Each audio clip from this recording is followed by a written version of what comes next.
25 questions in 25 days. Hello, Aluxers. This is a special series we're doing before the end of the year, where we answer some of the questions you ladies and gents have sent our way. If you're new here, do yourself a favor and subscribe. You're currently missing out. Here's today's question. How rich is Santa Claus? We asked this one.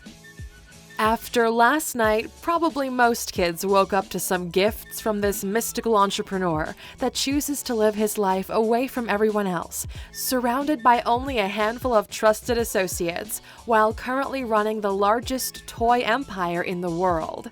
Saint Nicholas, or Santa as people call him, may not look a lot like Jeff Bezos, but he currently has similar views on the economies of scale. He has his workers produce toys all year round for a single special event, very similar to Black Friday, but this type of deal is quite good, with most of them discounted by 100% of the price tag, making him possibly the most charitable person ever to live. Move aside, Bill Gates, Santa is making history. So, we wondered, how rich is this guy anyway? How big is his empire? Let's go through the numbers.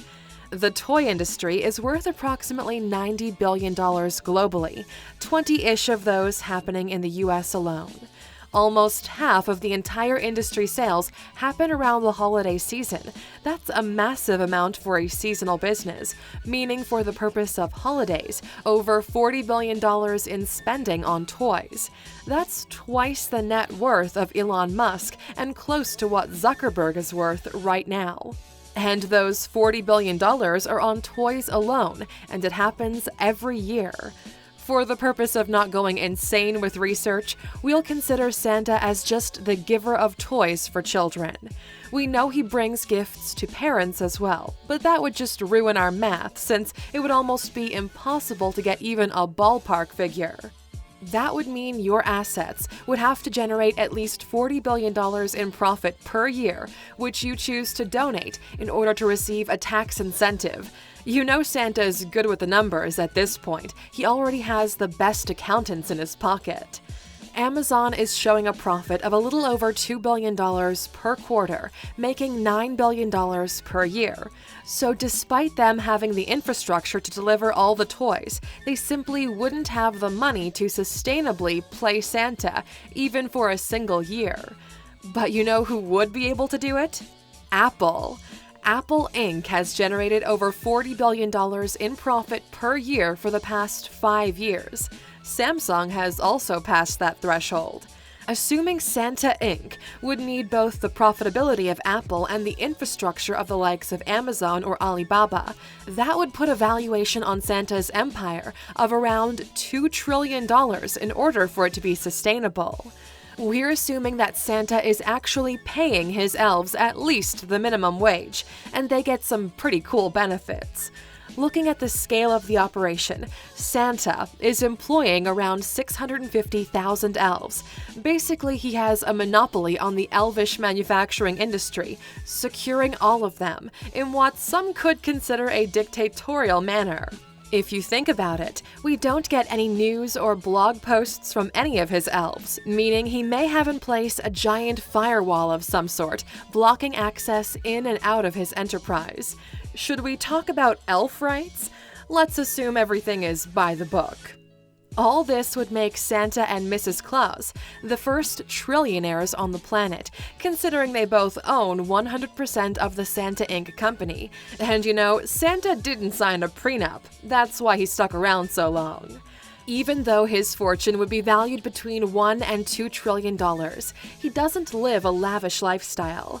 Yes, Santa Manor is probably the best real estate property in the North Pole. Of course, he has the 30-bedroom house for visitors, that indoor-outdoor heated pool, and he rides in the fastest vehicle known to man. But he doesn't do much more than that. Santa is a man of focus and vision. He chose the North Pole for its tax-free status, so he doesn't need to worry about the state taxes so much. Some might say he even runs the North Pole.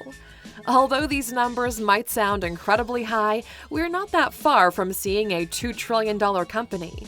Both Apple and Amazon passed the trillion-dollar valuation this year, so it's just a matter of time until we see them reach that point. How crazy is it to think that if these two companies chose to, they would be able to play Santa for the entire population? Well, Aluxers, we didn't really know where we were actually going with this video, but it's such an interesting perspective if you think of the scale of everything going on around you. This is the last video of our 25 questions in 25 days. So until next year, we really hope you have a lovely holiday season next to the people you care most about, and want to thank all of you for a wonderful ride in 2018.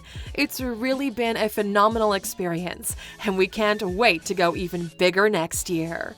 Happy holidays, Aluxers! If you want to make sure you're not missing any of the daily value we provide, make sure to subscribe and follow us on social media. You can never have too much motivation in your life. We handpicked this video for you to watch next. We look forward to hearing from you, and as always, see you back here tomorrow.